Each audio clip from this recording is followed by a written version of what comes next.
ప్రజాకవి కాళోజీకి సమైక్య రాష్ట్రంలో తగిన గౌరవం దక్కలేదన్నారు మాజీ ఎమ్మెల్యే సతీష్ కుమార్. తమ కుటుంబానికి కాళోజీతో ఎంతో అనుబంధం ఉందన్నారు. చనిపోయే వరకు తెలంగాణకు చెందిన వ్యక్తిగా ఆయనకు తగిన గుర్తింపు ఇవ్వలేదన్నారు. తెలంగాణ ఏర్పడిన తర్వాతే కాళోజీకి సముచిత గౌరవం దక్కిందంటున్న మాజీ ఎమ్మెల్యే సతీష్ కుమార్తో మా ప్రతినిధి Ravikanth face to face. Kaloji Kalakshetram పూర్తయిపోయింది. ప్రారంభోత్సవానికి కూడా సిద్ధమైన నేపథ్యం.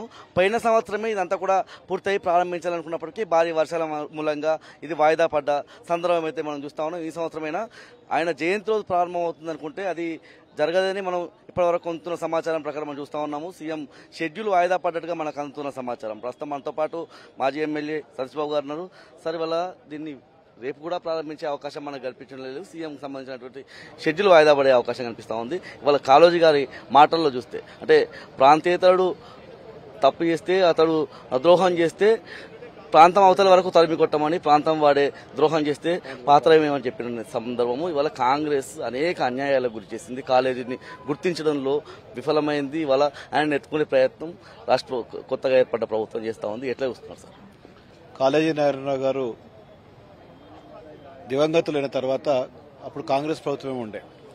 కాంగ్రెస్ ప్రభుత్వంలో కూడా అప్పుడున్న కవులు కళాకారులు అందరూ కలిసి ఒక 300 గజాలు కనుక మాకు ప్రభుత్వ భూమి కేటాయించేది ఉంటే మేమందరం కూడా కాంట్రిబ్యూట్ చేసుకుని కళాక్షేత్రం కడతాము అని చెప్పి కూడా మాట్లాడడం జరిగింది. ఎందుకంటే అంత పెద్ద కళాకారుడు సాహిత్యవేత్త కాబట్టి అతన్ని ఉండాలి, జ్ఞాపకం ఉండాలి అని చెప్పి చెప్పడం జరిగింది. మరి అప్పటి వరకు తెలంగాణ రాష్ట్రం వచ్చే వరకు కూడా ఎవరు కూడా దాని గురించి పట్టించుకోలేదు.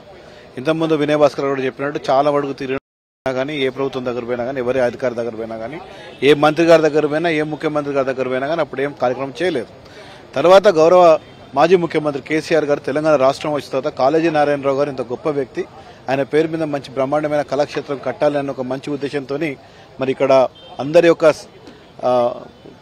కూర్చోబెట్టి మాట్లాడి చాలా పెద్దగా కడదాం, మీద చాలా బాగా రావాలని చెప్పి కళాక్షేత్రాన్ని ప్రారంభించడం జరిగింది.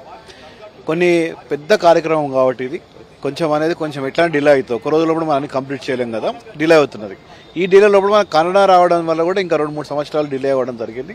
దాంతో మొత్తానికి ఇవాళ టోటల్గా ఇవాళ కళాక్షేత్రం అనేది కూడా పూర్తి అయిపోయింది.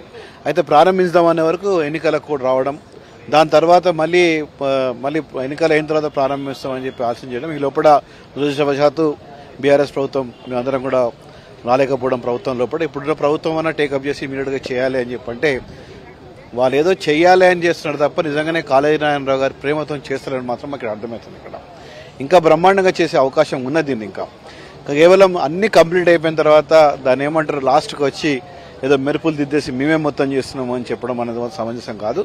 ఖచ్చితంగా వాళ్ళు ఒప్పుకోవాల్సిందే. ఇది ఎవరు ప్రారంభించారు, ఇప్పటివరకు అప్పుడున్న ప్రభుత్వం ఎంతవరకు చేసింది, ఇప్పుడు మేమేం చేస్తున్నామని చెప్పాల్సిన అవసరం మనకున్నది. ఆ విషయంలో కూడా ఎవరైనా మాట్లాడాలని చెప్పి కూడా మేము కోరుతున్నాం. ఇది కనుక మాట్లాడకపోతే మాత్రం తప్పకుండా మేము కూడా చెప్పుకోవాల్సి వస్తుంది. మా ప్రభుత్వం లోపల గౌరవ మాజీ ముఖ్యమంత్రి గారు తెలంగాణ వారందరూ కూడా నా వాళ్ళు అని చెప్పి ఉద్దేశంతో పోయినారు. మరి ఇప్పుడున్న ప్రభుత్వం ఇది కేవలం మా కాంగ్రెస్ వాళ్ళని పోతుంది తప్ప మా వాళ్ళని కూడా పోతలేరు. కాబట్టి ఖచ్చితంగా అన్ని విషయాలు చెప్పాలని చెప్పి కూడా మేము డిమాండ్ చేస్తున్నాం. ఉమ్మడి రాష్ట్రం లోపల తెలంగాణ కవులకు కానీ కళాకారులకు కానీ వీళ్ళకి వచ్చే కవిత్వము, వీళ్ళకి వచ్చే సాహిత్యం అన్నట్టు చూసేది.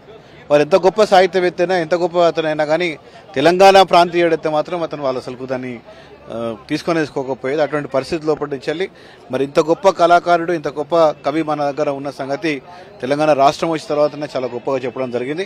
ఆ విషయం వారు కూడా చాలా బాధపడ్డారు. ఎందుకంటే మాకు చిన్నప్పటికి వెళ్ళి పరిచయం కాబట్టి నాకు ఈరోజు ఇంత పెద్ద అవార్డు వచ్చినా కానీ మరి వారు మనం గుర్తిస్తలేరు అని చెప్పి కూడా వారు చాలా బాధపడడం జరిగింది. ఆ వ్యక్తం కూడా చేయడం జరిగింది. అందుకోసమనే ప్రాంతీయ వాడు ఏదంటే మన ప్రాంతం లోపలనే మనం పొందబెట్టాలి, ప్రాంతీయేతరుడైతే ప్రాంతీయేతర దాకా కూడా తరిమి కొట్టాలని చెప్పి వర్డ్ దాని గురించే వచ్చిందని మీకు తెలియజేస్తున్నాను. మొత్తంగా చూస్తే ఈ సంవత్సరం కూడా కాళోజీ కళాక్షేత్రం ప్రారంభించే అవకాశం అయితే మనకు కనిపించలేదు. ఎందుకంటే సీఎం సంబంధించినటువంటి షెడ్యూల్ వాయిదా పడ్డదని మనకు అందుతున్న సమాచారం. పూర్తి స్థాయిలో కాళోజీని ఇవాళ గౌరవించుకోవడంలో తెలంగాణ రాష్ట్రం ఏర్పడ్డ తర్వాత అది కేసీఆర్ గారి ద్వారానే సాధ్యమైందని చెప్పి సతీష్ చెప్తా ఉన్నారు. కెమెరా పర్సన్ సంజీవ్ తో న్యూస్, హన్మకొండ జిల్లా.